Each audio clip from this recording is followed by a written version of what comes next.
नमस्कार। आज सुनिए प्रदोष व्रत की वह अत्यंत चमत्कारी कथा जिसने मृत्यु के मुख से लौटे एक अनाथ और दरिद्र बालक को रातों रात एक विशाल राज्य का स्वामी बना दिया। प्राचीन काल की बात है। विदर्भ देश पर राजा सत्यरथ का राज था। वे एक न्यायप्रिय और धर्मपरायण राजा थे, लेकिन किस्मत को कुछ और ही मंजूर था। एक दिन शत्रुओं ने उनके राज्य पर अचानक आक्रमण कर दिया। उस भयंकर युद्ध में राजा सत्यरथ वीरगति को प्राप्त हुए। उनके मरने के बाद शत्रुओं ने पूरे विदर्भ देश पर कब्जा कर लिया। राजा की पत्नी, जो उस समय गर्भवती थी, अपनी जान बचाकर किसी तरह जंगल की ओर भाग गई। जंगल में भटकते हुए उन्होंने गुफा में एक सुंदर पुत्र को जन्म दिया, लेकिन भूख, प्यास और थकान के कारण उस अभागी रानी की भी वहीं गुफा में मृत्यु हो गई। वह नवजात राजकुमार अब इस दुनिया में बिल्कुल अनाथ और अकेला था। तभी वहाँ से एक अत्यंत गरीब और विधवा ब्राह्मणी गुजर रही थी। उसके पति का देहांत हो चुका था और वह अपने छोटे से बेटे को लेकर रोज भीख मांगकर अपना पेट भरती थी।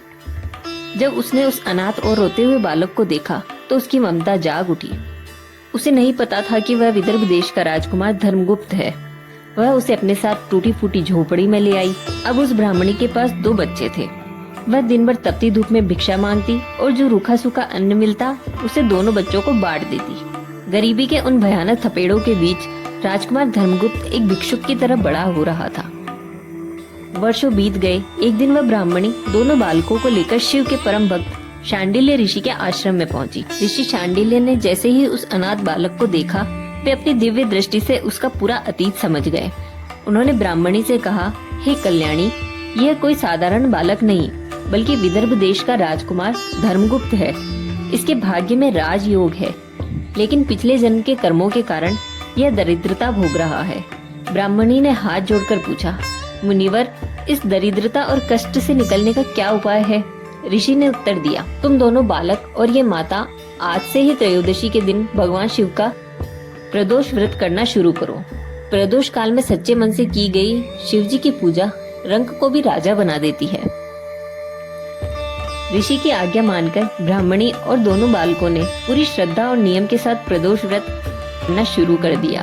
वे दिन भर उपवास रखते और सूर्यास्त के समय भगवान शिव की मिट्टी की मूर्ति बनाकर बेलपत्र और जल चढ़ाते। व्रत के प्रभाव से महादेव की कृपा होने लगी। एक दिन राजकुमार धर्मगुप्त जंगल में लकड़ियां बीनने गया था।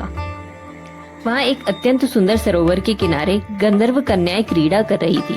उनमें से गंधर्व राज की पुत्री अंशुमति की नजर जैसे ही धर्मगुप्त पर पड़ी, वह उस पर मोहित हो गई। धर्मगुप्त भी उसे देखकर अपना दिल हार बैठे।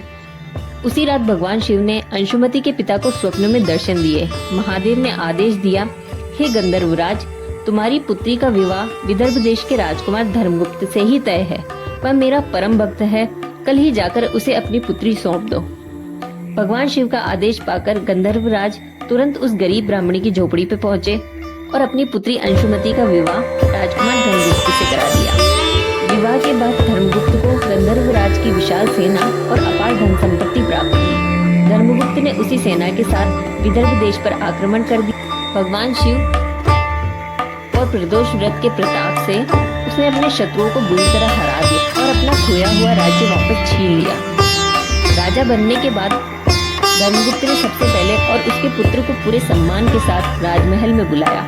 उन्हें अथाह संपत्ति दी और जीवन भर अपनी सगी माँ से बढ़कर उनकी सेवा की। यह है प्रदोष व्रत और भगवान शिव की असली महिमा। जो ब्राह्मणी कल तक दाने दाने के लिए भीख मांगती थी, आज वह एक राजमाता बन चुकी थी। शिव की शरण में जाने वालों का कभी बुरा नहीं हो सकता।